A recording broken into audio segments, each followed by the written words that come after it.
Praise the Lord, everyone. Praise the Lord. Praise the Lord. Amen. I want to thank each of you for joining with us for Tuesday's daily Bible study coming from Charlene's Outreach Ministries. We have a wonderful and powerful lesson today. Commit your way to God. Commit your way to God. Amen. And he said, and it's coming from Psalms 37, verses 1 through 11. And that's, one of my favorite Psalms. Amen. Psalms 37. Amen. We're going to get ready to move into our lesson. But first, I want to ask if anything is said touches your heart, soul, or spirit, or you have any questions or comments, please feel free to jot them at the bottom of the screen below, and I will get to them as soon as possible. Also, if you would, subscribe to my channel and join with us as we gather together to study and meditate on the word of the Lord. Amen. We're going to get ready to move right into our lesson, but let's just first have prayer.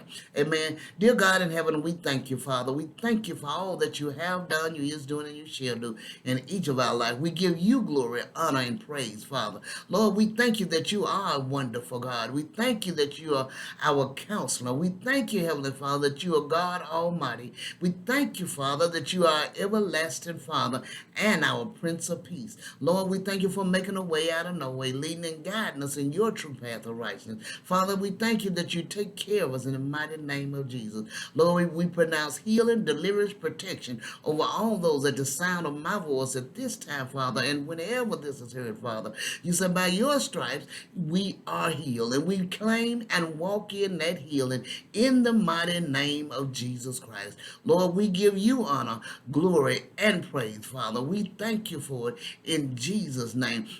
Lord, all those that are healed, are accept healed and walk in healing, do give testimony of what God is doing, has done, and shall do in our life. We thank you for it in the mighty name of Jesus. Lord, we come to you thanking you, Father, that as we get ready to study your word, to meditate on your word, Father, we ask that you open our eyes that we see, our ears that we hear, and give us wisdom, knowledge, and understanding from on high as we study and meditate on your word. In the mighty name of Jesus Christ, we pray. Amen. All right, our lesson, as we stated, commit your way to God. Commit your way to God. Psalms 37, verses 1 through 11. Amen. And we're speaking on he will not forsake his saints. Amen. And receiving true peace through God the Father. Amen. We have a wonderful lesson. Verses 1 and 2 reads, a psalm of David. Fret not thyself because of evildoers, neither be thou envious against the workers of iniquity, for they shall soon be cut down like the grass and wither as the green herb. As we see here, David had suffered plenty at the hands of ungodly, unscrupulous men during his lifetime. Now, an old man, he shares some advice on how to react when we become a victim of wicked schemes and venomous tongues. First, we must not allow ourselves to fret because of evildoers. The danger is that we will lie in bed at night and rehearse the whole outrageous episode over and over again. First, we think of all they said and did, and then we go over how we answered them, and then we wish we had thought of some other choice brickbats to hurl at them. Soon our digestive juices have turned to sulfuric acid, and we lie and toss and turn, wondering when sleep will ever come. Our fretting is hurting no one but ourselves and accomplishes nothing. We must not do it. Whatever else we do, we must not be envious of the righteous, of the unrighteous. This earth is the only heaven they are ever going to have. The scent of retribution will soon mow them down, and their spectacular careers will fade and wither.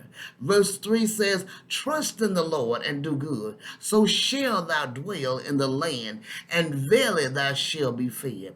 That's the negative. As we look at the negative side of the picture, don't be agitated over them and don't wish you were like them. On the positive side, the first thing to do is to trust in the Lord and do good. This trust does not mean an unfounded, breezy optimism that everything will turn out right. Instead, it means a deep, abiding reliance on the God who has promised to punish the ungodly and to reward the righteous. His word can never fail. The upright will indeed dwell in the land and enjoy security despite the fiercest attacks of demons or men. No sheep of Christ will ever perish. John 10:27-29. A dwelling place in the Father's house is guaranteed to all who trust in Christ. John 14 verses 1-6.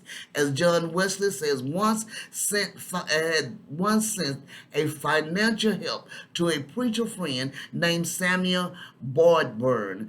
Enclosing a £5 note, he wrote, "Dear Sammy, trust in the Lord and do good. So shall thou dwell in the land, and verily thou shalt be fed."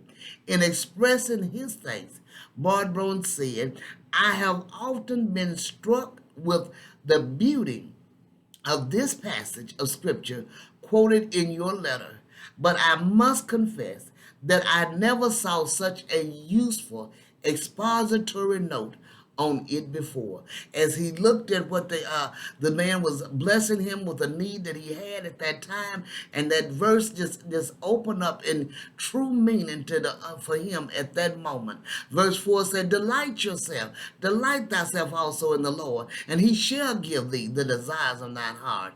But suppose you have had great desires to carry on a certain ministry for the Lord, for you feel confident that he has been leading you and your only desire is to glorify him. Yet a powerful adversary has opposed and blocked and thwarted you at every bend in the road. What do you do in a case like this?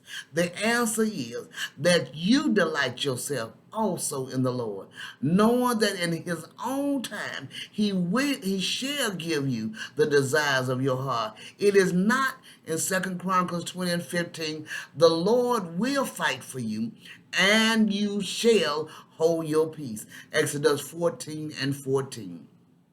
Verse 5 and 6 says, "Commit thy way unto the Lord. Trust also in him, and he shall bring it to pass. And he shall bring forth thy righteousness as the light, and thy judgment as the noonday." As we see, it may be that you have been misquoted, falsely accused, or slandered. If there were some shred of truth to the charges, they wouldn't be so hard to take. But they are absolutely untrue and malicious. What should you do? Commit the entire matter to the Lord. Roll the whole weight of it onto him. Let him act on your behalf, and then you will be completely vindicated. It will become clear for all to see that you were innocent after all. Barnes says, if you are slandered, if your character is assailed and seems for the time to be under a cloud, if reproach comes upon you from the devices of wicked men in such a way that you cannot meet it, then if you will commit the case to God, he will protect your character and will cause the clouds to disperse and all to be as clear in reference to your character and the motives of your conduct as the sun without a cloud. Verse 7 and 8 says, "Rest in the Lord and wait patiently for him. Fret not thyself because of him who prospers in his way, because of the man who bringeth wicked devices to pass. Cease from anger and forsake wrath. Fret not thyself in any wise to do evil, having committed your way to the Lord." The next step is to rest in him. Since he is carrying your burden, it is not necessary for you to bear it also. Too often, that is exactly what we do. We cast our care hesitantly on him, then promptly take it back on ourselves. T. Baird writes in this poem, "It is God's will that I should cast on him my care each day.